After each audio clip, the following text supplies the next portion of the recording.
आजकल आप जिस भी पाकिस्तानी स्टूडेंट से पूछ लो वो यही कहता है कि मुझे फर्दर स्टडीज़ के लिए फुली फंडेड स्कॉलरशिप में इटली में जाना है। वो बैचलर्स के स्टूडेंट्स हैं, वो मास्टर्स के स्टूडेंट्स हैं, इवन के पीएचडी के स्टूडेंट्स हैं। लेकिन यहाँ पे मेन बात है कि बहुत ज़्यादा स्टूडेंट्स कंफ्यूज्ड होते हैं स्कॉलरशिप्स को लेके। उनको टाइप्स का आइडिया नहीं होता है कि इटली के अंदर कौन-कौन सी स्कॉलरशिप्स हैं, उनके अंदर अप्लाई करने का तरीका क्या है। उनको यही लगता है कि जिस तरह बाकी कंट्रीज़ की स्कॉलरशिप के अंदर अप्लाई किया जाता है, इटली के अंदर भी इस तरह ही अप्लाई किया जाता है। लेकिन इटली का यहाँ पे क्राइटेरिया टोटली डिफरेंट है। तो इस वीडियो के अंदर मैं आपके साथ वो सारी अपडेट्स शेयर करने वाला हूँ, आपकी सारी कन्फ्यूजन दूर करने वाला हूँ कि इटली में कितनी तरह की स्कॉलरशिप जो है वो अवेलेबल हैं। तो कंप्लीट वीडियो के अंदर मैं आपके साथ कुछ पॉइंट्स शेयर करूंगा जिनके अंदर मैं आपको बताऊंगा कि आपको इटली के अंदर कौन कौन से टाइप्स की स्कॉलरशिप मिल सकती हैं, उनका क्राइटेरिया क्या है, आपने इन स्कॉलरशिप्स के अंदर अप्लाई कब करना है और रीजंस क्या है। मैं रीजंस को यहाँ पे बहुत ज्यादा एक्सप्लेन करूंगा और आपने किन मिस्टेक्स को अवॉइड करना है और सबसे खास बात इसका एप्लीकेशन जो प्रोसेस है वो किस तरह होना है। तो ये सारी कन्फ्यूजन आपकी यहाँ पे दूर हो जाएंगी अगर आप वीडियो को एंड तक देखते हैं। ये मैं वीडियो इस वजह से टाइमलाइंस और अपडेट के साथ बना रहा हूं ताकि आपको कोई भी कंफ्यूजन ना हो, आप इजीली इन स्कॉलरशिप्स को विन कर सको।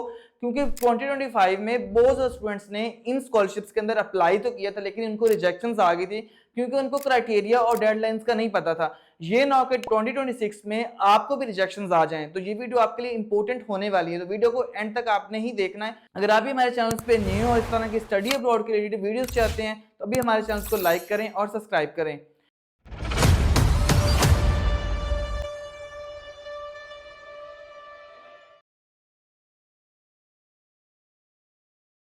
अस्सलाम वालेकुम everyone, this is me Umar Salim. जिस तरह आपको बताया मैं इटली की अपडेट्स के अकॉर्डिंग वीडियो बनाता हूँ। हर अपडेट्स आने से पहले मैं वीडियोस बनाता हूँ ताकि आप अलर्ट हो जाओ, आपको कोई कंफ्यूजन ना हो, आपको रिजेक्शंस ना आए, आप इजीली जो है इन चीज़ों को मैनेज कर सको।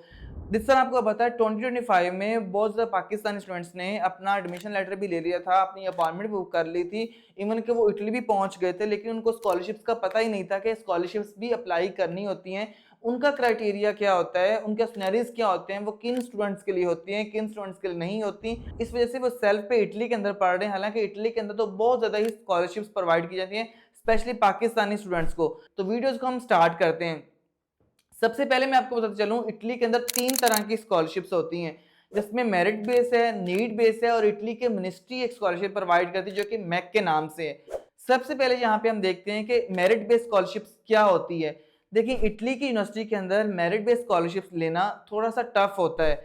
अगर क्राइटेरिया की बात करें, आपको कोई भी सेपरेट यहाँ पे पोर्टल्स के अंदर अप्लाई करने की जरूरत नहीं होती। यहाँ पे आपने जब भी किसी यूनिवर्सिटीज के अंदर अप्लाई कर रहे होना है, लाइक आप यूनिवर्सिटी ऑफ मिलान के अंदर अप्लाई कर रहे हो या सबके अंदर यूनिवर्सिटी ऑफ रोम के अंदर अप्लाई कर रहे हो, तो आपने यहाँ पे इन सेपरेट स्कॉलरशिप्स के लिए अप्लाई नहीं करना मेरिट बेस के लिए। यहाँ पे आपकी टोटली प्रोफाइल को देखा जाएगा, लाइक आपका एक्सपीरियंस क्या है, आपने कितनी इंटर्नशिप्स की हैं, आपके पास वॉलंटियर सर्टिफिकेट है या नहीं है, आपकी पब्लिकेशंस क्या है, आपका सीजीपीए अच्छा है या नहीं है, आपकी पूरी ओवरऑल एकेडमिक प्रोफाइल देखी जाती है कि आप कितने स्पोर्ट्स में एक्टिव थे, आपके रिकमेंडेशन लेटर्स कितने स्ट्रॉन्ग हैं। लाइक ये स्कॉलरशिप्स के अंदर कोई अलग से देखें अप्लाई नहीं किया जा रहा, ओवरऑल प्रोफाइल देखी जा रही है। अगर आपकी ओवरऑल प्रोफाइल बेस्ट है देन आपको प्रोफेसर ऑटोमेटिकली जो है वो रिकमेंड करते हैं, आपको ईमेल आ जाती है कि आप इस स्कॉलरशिप्स के लिए एलिजिबल हो गए हो। लेकिन यहाँ पे जो कुछ यूनिवर्सिटीज और कुछ प्रोफेसर होते हैं वो आपको फिर एक अलग से फॉर्म देते हैं कि आप मेरिट स्कॉलरशिप के लिए एलिजिबल हो, तो ये फॉर्म फिल करो। आपने वो शॉर्ट सा फॉर्म फिल करना होता है। तो फॉर एग्जाम्पल अगर हम इनके नेम की बात करें, इनका कोई नेम नहीं होता, ये यूनिवर्सिटी के नाम से ही स्कॉलरशिप होती है। जिस तरह यूनिवर्सिटी ऑफ पादवा की एक्सीलेंस स्कॉलरशिप है, यूनिवर्सिटी ऑफ कटानिया की भी इस तरह की स्कॉलरशिप हो सकती है, यूनिवर्सिटी ऑफ इंस्ट्रोबिया की हो सकती है, यूनिवर्सिटी ऑफ मार्च पॉलिटेक्निक की हो सकती है, लेकिन वो उनके नेम से स्कॉलरशिप्स होंगी। उसको विन करने के लिए सीजीपी भी 3.7 3.5 तक आपको रिक्वायर्ड हो सकता है, इवन के 3.2 तक भी आप जो है रिक्वायर्ड आपको हो सकता है। तो आप ये विन कर सकते हैं क्योंकि यहाँ पे ओवरऑल पूरी वर्ल्ड के लोग जो अप्लाई कर रहे होते हैं, इसमें इंडियंस है, पाकिस्तानी है, चाइनीज हैं। तो फिर जिसकी प्रोफाइल उनको लगती है स्ट्रॉन्ग है ओवरऑल, फिर उसको प्रोफेसर ऑटोमेटिकल जो है वो सिलेक्ट करते हैं। इसके बेनिफिट्स की बात करें, ये फुली फंडेड भी हो सकती हैं, ये फंडेड भी हो सकती हैं, ये हाफ फंडेड भी हो सकती हैं।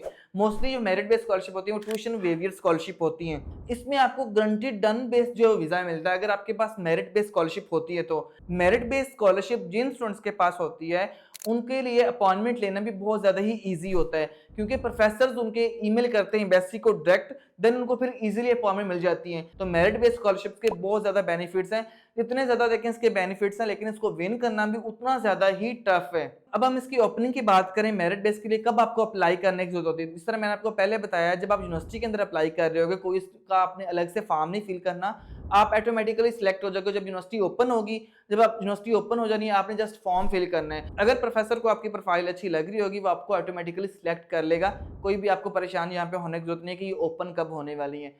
सेकंड नंबर पे अगर हम बात करें, जो इटली की मोस्ट फेमस स्कॉलरशिप है, जो कि पाकिस्तानी स्टूडेंट्स की मोस्ट फेवरेट स्कॉलरशिप है, जो कि पाकिस्तानी 90 से 95% स्टूडेंट्स इजीली विन कर लेते हैं। अब अगर ये स्कॉलरशिप्स को दो तरह के नाम दिए जाते हैं, एक रीजनल और एक नीड बेस्ड। आपने इस पे कंफ्यूज नहीं होना, रीजनल और नीड बेस्ड दोनों सेम ही है। अब रीजनल स्कॉलरशिप इसको क्यों कहा जाता है, देखें इटली के अंदर टोटल 60 यूनिवर्सिटीज हैं। अब 60 यूनिवर्सिटीज को 20 रीजन्स के अंदर डिवाइड किया गया है। इन रीजन्स पे मैं अलग से भी वीडियो बनाऊंगा कि कितने कौन कौन से रीजन फेमस है, किन रीजन्स के अंदर आपको अप्लाई करना चाहिए। वो टाइम है मार्च के अंदर ये वीडियो बनाऊंगा, वो कंप्लीट एक लॉन्ग सिर्फ रीजन्स के नाम से ही होगी।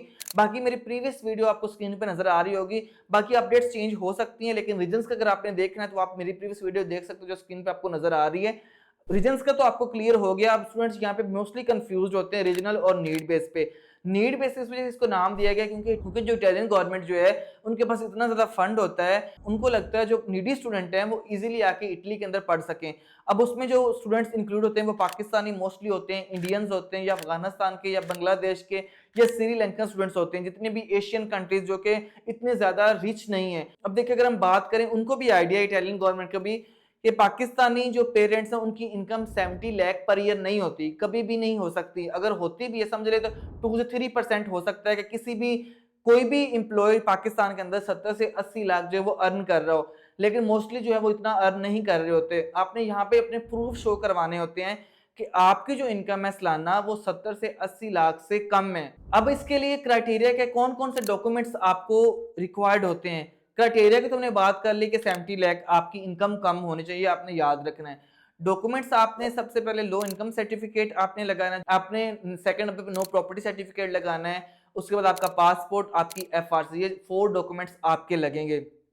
और नो प्रॉपर्टी सर्टिफिकेट भी तहसीलदार से बन जाएगा, और एफआरसी जो है वो आपको नादरा से आपकी बन जाएगी, जो कि फ्रेश आपकी न्यू जो है वो होनी चाहिए, न्यू ईयर के 2026 की, क्योंकि ये हर साल जो है वो न्यू ही लगती है। ये 4 डॉक्यूमेंट्स क्लियर हो गए।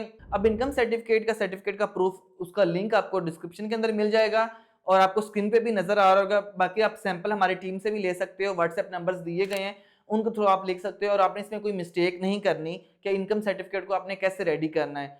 अब ये आपने अप्लाई कब करना है, जून जुलाई के अंदर मोस्टली यूनिवर्सिटीज अपनी स्कॉलरशिप्स ये ओपन करती हैं। कुछ रीजन जून जुलाई के अंदर ओपन हो जाएंगे, कुछ रीजन अगस्त सितंबर तक ओपन हो जाएंगे। हर रीजन की यहाँ पे अलग से डेडलाइंस होती हैं। अब इनके बेनिफिट्स की बात करें, आपको 25 से 30 लाख की स्कॉलरशिप मिल सकती है, और साथ साथ आपके मंथली एक्सपेंसेस भी कवर होते हैं, आपकी ट्यूशन फी भी, आपकी अकोमोडेशन भी। आपको समटाइम्स आपके ऑफर लेटर पे ट्यूशन फी नजर आएगी लाइक 3000 यूरो, 4000 यूरो, लेकिन जब आपको रीजनल स्कॉलरशिप मिलेगी वो आपकी टोटली वेव हो जाएगी।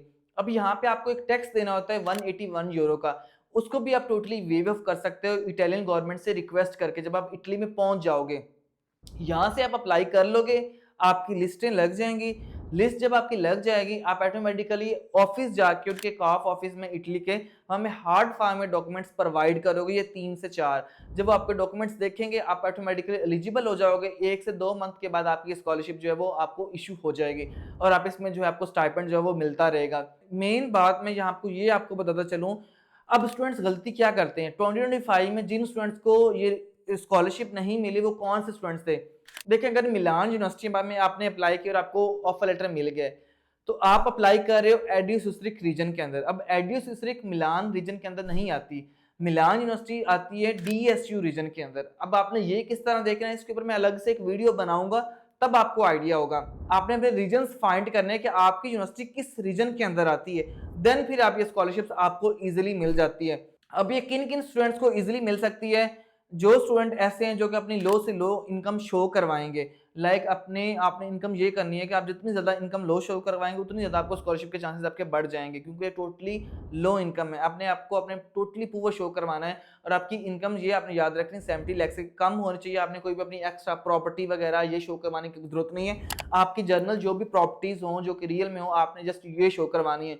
अब मैं आपको ये एक और बात बताता चलूँ आपने ये मिस्टेक्स भी नहीं करनी, आपने इसको अंदर अपने कवर लेटर के अंदर ऐड नहीं करना। अब यहाँ पे स्टूडेंट्स बहुत ज़्यादा गलती करते हैं, रीजनल स्कॉलरशिप्स को एम्बेसी के अंदर इशू करते हैं। कभी भी एम्बेसी के अंदर रीजनल स्कॉलरशिप को आपने शो नहीं करना होता, ये आपने हाइड रखना होता है। आपने एम्बेसी के टाइम अपने आप को रिच शो करवाना है और स्कॉलरशिप के टाइम अपने आप को गरीब शो करवाना है, जितना आप करवा सकते हो। अगर एम्बेसी को पता चल गया कि आपने स्कॉलरशिप अंदर अप्लाई किया तो आपका टोटली वीजा रिजेक्ट हो जाएगा, क्योंकि एम्बेसी को लगेगा ये टोटली नीड बेस्ड स्टूडेंट है जो कि इटली के अंदर मूव हो रहा है, इसके पास तो इतने फाइनेंशियल है ही नहीं कि इटली के अंदर मूव हो सके। इस वजह से आपने टोटली चीजें हाइड रखनी है। अब थर्ड नंबर पे स्कॉलरशिप्स की बात करें, जो कि इटालियन की मिनिस्ट्री प्रोवाइड करती है, जिसका स्टाइपेंड 12,000 यूरोज होता है, जो कि इटली की सबसे लार्जेस्ट स्कॉलरशिप में से एक है, ये आप कह सकते हो। अब ये जो ओपन होती है ये जून जुलाई के अंदर ओपन होती है। इसमें लिमिटेड स्लॉट्स अवेलेबल होती है मैक्स स्कॉलरशिप में। अब इसने प्रीवियस ईयर 3 पाकिस्तानी स्टूडेंट्स थे जो कि आपको स्क्रीन पे नजर आ रहे हो, जिनकी प्रोफाइल उन्होंने विन की थी स्कॉलरशिप। मोस्टली यहाँ पे पाकिस्तानी 3 से 4 हर साल विन कर रहे होते हैं, क्योंकि ये मैक्स स्कॉलरशिप होती है, इसमें मेरिट बहुत ज़्यादा हाई होता है, 3.8 3.7। एक्सपीरियंस मैटर कर रहा होता है, एज आपकी मैटर कर रही होती है, आपका सारा कुछ मैटर यहाँ पे कर रहा होता है। इसके लिए आपको कोई ऑफर लेटर लेने की जरूरत नहीं है, आपने डायरेक्ट अप्लाई करना होता है पोर्टल पे। जब आप ये विन कर लेते हो तो फिर आपको डन बेस वीज़ा मिलता है, आपका वीज़ा रिजेक्ट नहीं होता, आपको अपॉइंटमेंट के इश्यूज नहीं होते। इसका लिंक भी आपको डिस्क्रिप्शन के अंदर मिल जाएगा। अलग से मैं इसके ऊपर भी वीडियो बनाऊंगा कि मैक्स स्कॉलरशिप के अंदर कैसे अप्लाई करना है, जो कि अभी ओपन नहीं हुई। तो मोस्टली यहाँ पे इटली में 3 तरह की स्कॉलरशिप्स हैं, 3 स्कॉलरशिप्स के अलावा और कोई स्कॉलरशिप नहीं है। तो ये थी कंप्लीट कंप्रीहेंसिव वीडियो कि आपको कब अपने आप को मेंटली आपने रेडी करना है, मेंटली कब आपने अपने आप को प्रिपेयर्ड करना है और कब आपने अप्लाई करना है। इस वजह से मैं आपके साथ ये टाइमलाइन के साथ मैंने वीडियो बनाई, ताकि आप इजीली जो है इनको देखो, अपने डॉक्यूमेंट्स को चेक करो। डॉक्यूमेंट्स आपके फ्रेश लगने हैं, वो भी जून जुलाई के ही होने चाहिए, आपको पहले अभी बनवाने की ज़रूरत नहीं है। लेकिन आपने अपने रीजन्स का यहाँ पे खास ख्याल रखना है कि आपकी यूनिवर्सिटी किस रीजन के अंदर आती है। फिर मैं हर रीजन के ऊपर अलग अलग एक वीडियो भी बनाऊंगा कि इन रीजन की क्या रिक्वायरमेंट्स हैं, कब आपने अप्लाई करना है। मजीद अगर आपका कोई भी क्वेश्चन हो जो आपको समझ ना आ रहा हो, जो मेरे से मिस हो गया हो, आप हमें कमेंट सेक्शन में बता सकते हैं। कमेंट में हमारी टीम जो है वो फर्दर आपको रिप्लाई करेगी। मुझे दें इजाज़त, मिलते हैं इस तरह की एक और वीडियो के साथ। तब तक अपना ख्याल रखिएगा। अल्लाह हाफिज़।